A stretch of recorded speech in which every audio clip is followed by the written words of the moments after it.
Welcome to our presentation about effective assessment and data as part of the Foundations of Education course. And in this presentation, we'll be covering the idea of why effective assessments and data implementation are important. So, before we do that, we need to talk about what are assessments. Well, what are assessments? In the Oxford University Dictionary, 2021 edition, assessment is considered to be the action of making a judgment on a particular issue. And in the context of modern education, it is about student learning. Now, assessments are an important part and an important issue, rather, for both theorists and future teachers. With changes to development in adolescence in schools, as well as the growth of knowledge and expansion in teaching capabilities, ensuring assessments providing best outcome for students' academic performance is becoming critical. Studies from Kirshner indicate that students who are engaged with effective assessments will not only develop higher retention rate of knowledge according to the cognitive load theory, but also develop learning and communication skills of inquiry, independence, as well as evaluation. It is one of the three main pillars of education, along with teaching by teachers and learning by the students. It can be undertaken in multiple formats, all aimed to reveal and evaluate the implications of teaching and learning in schools, as well as students' engagement. Diagnostic assessments is often taken at the beginning of learning and teaching to highlight students' capabilities prior to learning.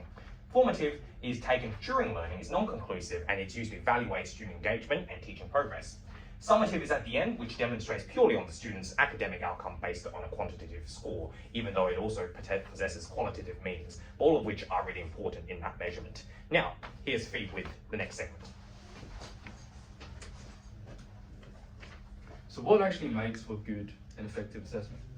In keeping with the frameworks of Australian education, the New South Wales Education Department, through Lynn Sharrett's instructional 2018 text titled Clarity, identifies 5 elements of effective assessment.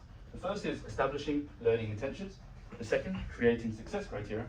The third is the ability to provide explicit descriptive feedback. The fourth is building the capacity for your students to peer assess and to self-assess. And the fifth is to develop the capacity for goal setting for your students. Now, anyone familiar with the context of contemporary Australian education would instantly recognise the jargon that has seeped from literature into quite possibly every Australian classroom. Learning intentions, success criteria, staples, not only in what Sharrett considers to be effective assessment, but supposedly what Australia considers to be effective teaching practice as a whole. Now, Cambridge University's Centre for Evaluation and Monitoring identifies incredibly similar facets of effective assessment through similar premises, but with a different emphasis. Hayward's 2015 text assessment identifies elements such as validity, reliability, fairness, and the ability to measure the learning outcomes effectively as characteristics which underscore good assessment.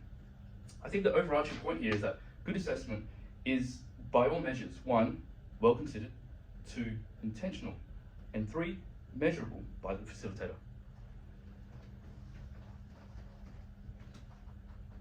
What is differentiation? So differentiation in classroom can be defined as a teacher who is adaptive and responsive to students' needs. The aim of differentiation is to provide an ongoing support to strengthen new sets of skills as well as personal growth. In other words, differentiation is simply attending to the learning needs of a particular student or small group of students rather than the more typical pattern of teaching the class as though all individuals in it were basically alike. Whereas differentiation of assessment requires consideration of various assessment strategies and its implementation in ways that students can demonstrate intellectual abilities.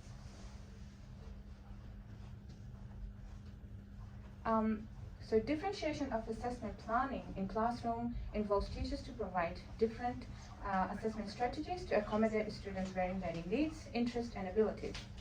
This approach will help in ways of thinking and teaching and learning by involving teachers in making informed decisions about effective learning. Informed decision making with differentiation revolves around what and how to teach effectively and how to gauge students' proficiency. This requires 3 levels of planning instruction, guiding instruction, and evaluating instructions. Biggs states that instruction is like a construction site where students build upon their existing knowledge. The teacher's role is that of foreman guiding the constructions. Teachers are required to consider the nature of assessment based on their students' ability and understanding, prior and preferences of learning, motivation and engagement, interest and talent, to accommodate different modes of assessment, including diagnostic, formative, and summative for a better achievement. All these consideration of planning differentiated assessment are crucial because each instruction informs and influences the other with the outcome of the data. Therefore, in order to make an informed decision, teachers are required to have or gather different information about the students' varying levels of readiness, interest, abilities, or various learning profile.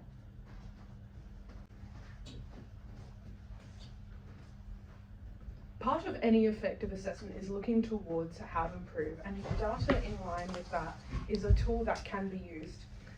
Assessments give teachers the advantage to look at data in line with their chosen subject and to track students' progress. But data is also a valuable way for teachers to reflect on their own teaching practice.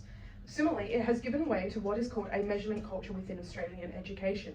Biesta 2010 has stated that it has a profound impact on educational practice from the highest levels of education policy at a national and supranational level down to the very practices of local schools and teachers. Such learning data is vital to teaching and learning as it can create interventions and have teachers evaluate the assignment itself and also their own practice further.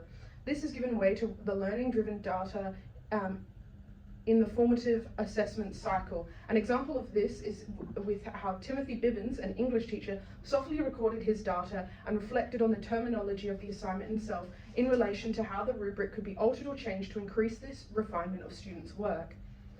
Collecting the data systematically and understanding the multifaceted aspects of big data, as such, some data is richer than others, and comparing different kinds of data and discussing how they were collected with colleagues is a key indication of a teacher looking towards improvement. This should also be applied to other assessments for the level of action needed by the teacher. As seen, the two main key points is collecting the data systematically and then analysing said data and forming the action that is required, which now Lang is going to speak about.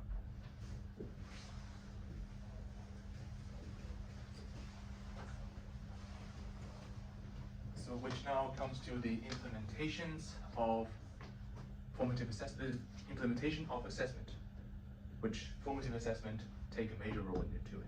Formative assessment is critical in pedagogy design as it involves an interplay between curriculum and teaching method. This process designed by establishing relevant achievement standards within the subject and then designing measurable steps to achieve this goal, which is now known as backward engineering. When implemented in the classroom, formative assessment not only measures students' understanding, but also facilitates their learning as students constantly apply their knowledge over different practice.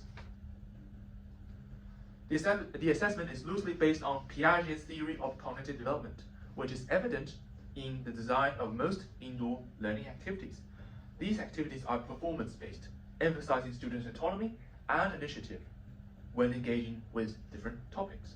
Instead of being a passive recipient of content, students actively assimilate and reflect on their own knowledge during class time. I observed various formative assessments being conducted under the guise of learning activities in the Year 9 English classroom.